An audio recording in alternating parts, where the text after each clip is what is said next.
Hello guys, Bricklick here, and today we have images of the Lego D&D set, so stay tuned to find out more.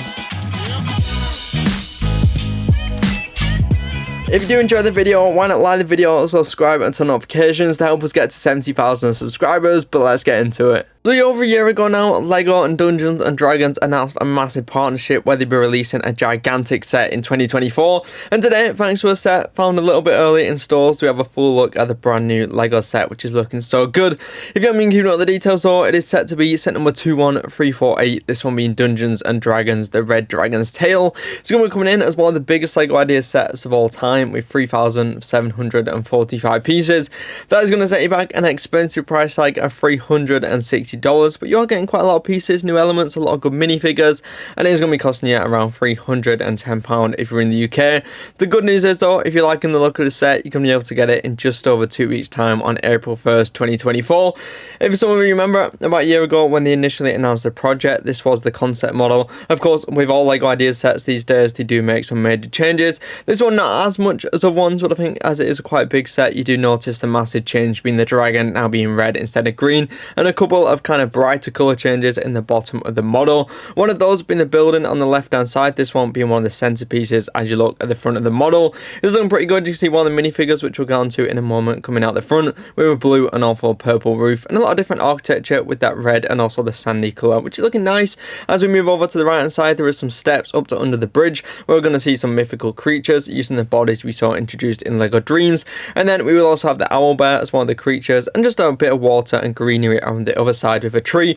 That tree design actually is really good, using the black tree trunks and a lot of the smaller foliage elements, which really creates a nice bushy look for that tree. And also on the bottom of the box there will be the 50th anniversary of Dungeons and Dragons logo. Of course, that is all part of the celebration. It's been 50 years to celebrate. On the left hand side there is going to be the massive watchtower. There is going to be what potentially is a new door element, or it might just be introduced in 2024, so that is a great fit for this castle inspired set. Then right at the top of it, dwarfed by the dragon wing, is going to be the lookout tower with some flags, and you can also add a minifigure on the top. Of course, the draw though, when you're looking at this from the front and the model as a whole, is going to be that absolutely ginormous red dragon with fire coming out, cloth wings. It looks amazing. And then also there is going to be a big drawbridge going across it, and there will be a minifigure stand as another watchout tower on the right hand side. So definitely when you're looking at this from the front, it is going to look pretty spectacular. And I also personally think the black box design does look pretty good on this one, as you got that red glow really highlighting the dragon and that stone build with all the grey, really making it stand out, which I think is definitely welcome. But as we move on to the back of the box, it's going to show so many more details for this set.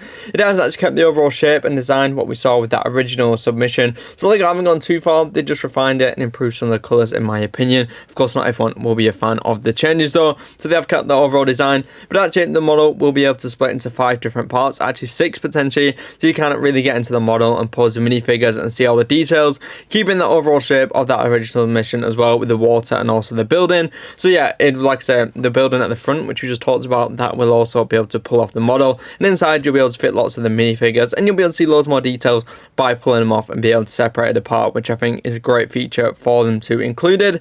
So as we look at the back of the model, there is going to be a small step ladder to get right up to the top of the tower. It looks quite small in terms of dimensions, so you can probably only fit one minifigure. Then as we move down it, there will be some potions and also a little potions room with a tree on the right hand side as well, so lots of detail and stonework and different angles with this one. The highlight for many people though will be the red dragon, which looks amazing. The head is not going to be as cartoony as the original submission. They've kind of got rid of the eyes and gone for brick built. You've got that giant fire piece coming out the middle. Then the body is going to be really detailed with lots of different curvature and different pieces. If I had to guess, I'd say this dragon is easily 300 or 400 pieces.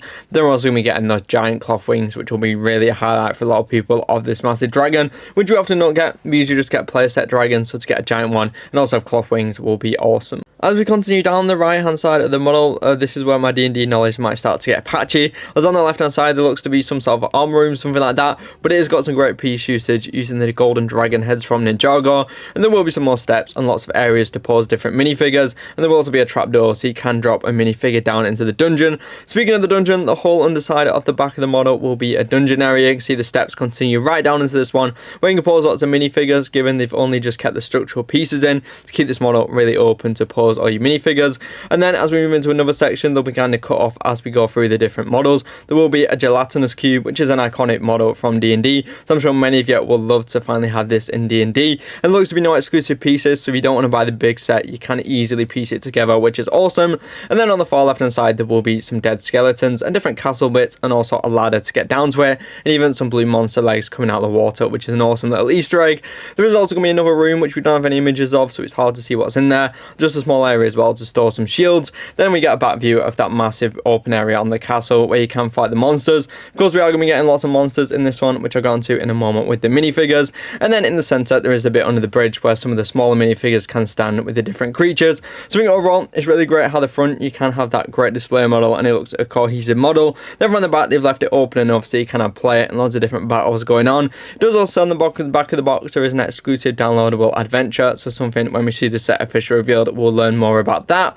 Then we got a close up of all the monsters and the minifigures from the top of the box. Of course, one of the things which is another iconic model to the Dungeons and Dragons franchise is going to be the monsters and different creatures. So we are going to be getting the Beholder, which is going to be great. You can see this one includes loads of different eyes which are printed for the first time. I think there's about 10 in total. That massive eye in the center, just a really great model for that creature.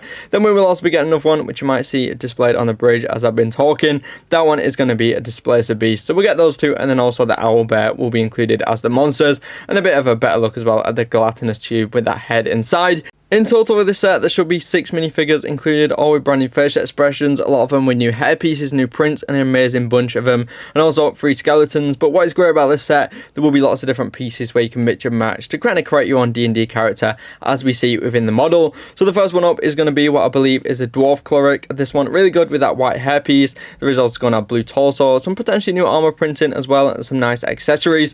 Probably one of the best minifigures in the set though will be the brand new Elf Wizard, including a brand new hair piece, which will be included in future D&D sets, which I'll get into in a moment. Also including a cape, some amazing torso and leg printing, a book accessory, which will be a sticker, and you can see a better look there at that brand new hairpiece. One which I'm a big fan of is going to be the Dragonborn Bard. This one is including one of the pieces we saw introduced with video for the dragon piece brought back, this time in bright green with some brand new amazing printing. Once again, great torso and leg printing on that character. The next one, I'm not 100% sure on the name on this one. I think potentially is an Elf Wizard. This one, actually, sorry, the Halfling Fighter, which is going to be one of the smaller minifigures. This one is going to be great. There is going to be an exclusive shield included with that one, and then also some great shield pieces for to make it a shield and a knight minifigure essentially, so that customization. And then we will also have a Drow Rogue. This one includes a cape and also a hood piece as well. That one, I love the goofy expression on the face and that torso and leg printing. Then we also have a more generic human figure, which still has an exclusive, definitely an exclusive face, torso and leg printing, which is awesome. Then like I said, there will be some skeletons with capes and also chest pieces, so you can mix and match and make your own D&D characters. So I think that one is definitely great. I think Lego have done an amazing job with that minifigure selection, and they just look awesome. And I'm sure if you're D&D fan, you're going to be absolutely so excited for this set. But that's not all, as in terms of other things related to the set, there will be an exclusive gift with purchase, being the Mimic Dice Chest. This was the mock-up Lego showed in its official imagery. This is going to be a picture of the actual set. It's around about 168 pieces. Sadly, it will be in one of those cheap yellow boxes, so not really premium, and given you spending $360. To get this one, it's going to be available between April 1st to April 7th, so that's going to be able when you get this set, and then you will only be able to get this promo when you're buying the Dungeons and Dragons set exclusively. So if you want this one, I pretty much say get the D&D set on the 1st, as I'm sure this one will sell out given how much hype there is around Dungeons and Dragons. Of course, Lego still are yet to reveal the set. It is scheduled in for Tuesday, so when we do have official images of the set, there will be a full in-dive depth, even deeper than today, on the Clicker Plus channel, which I'll link down below if you want to check that out. But the minifigures are just amazing, like the Elf Wizard. But if you want more of the Dungeons and Dragons minifigures, I've got good news for you. SM1047 will be a Dungeons and Dragons minifigure series. That one is going to be making its debut. Sadly, we have to wait quite a while on September 1st, 2024, with 12 exclusive D&D characters. But I think for now, getting this ginormous set of D&D is definitely going to keep you busy until September rolls around. Plus the images of those in late July. And then you can see a direct comparison of the two models from the original mission and to the brand new one. I think overall, they've probably increased the quality of the minifigures and also the creatures. I know some people aren't going to like the more brighter style of the D&D set, but I think that is just to appeal more to casual D&D fans and casual Lego fans who don't want just a castle set. It was something fun and bright to display on the shelf, so I get why they've kind of done this one, but of course not everyone will be a fan of those changes.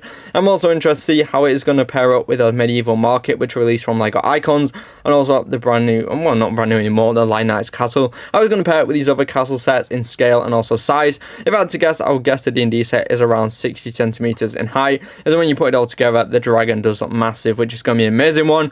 Yeah, it's just, I'm absolutely blown away with this set. I didn't think Lego would do as good of a job with the minifigures and also the creatures and just the overall build, while still keeping to the overall aesthetic and also build style of the original submission. Like I said, $360, launch on April 1st. There will be an exclusive gift with purchase. Of course, if you want to keep up with the latest Lego news and Lego leaks and you're new to the channel, be sure to subscribe and some notifications, as we do cover leaks like the Dungeons and Dragons set in great detail when they do end up leaking. So yeah, I think I'll probably pick this one up if it is going to be releasing on April 1st, as I absolutely love it. But comment down below, what do you think of the set? Do you like it? Do you not? Like the video, subscribe and turn notifications with Lego videos. I'm going to do the video to watch any videos on screen now.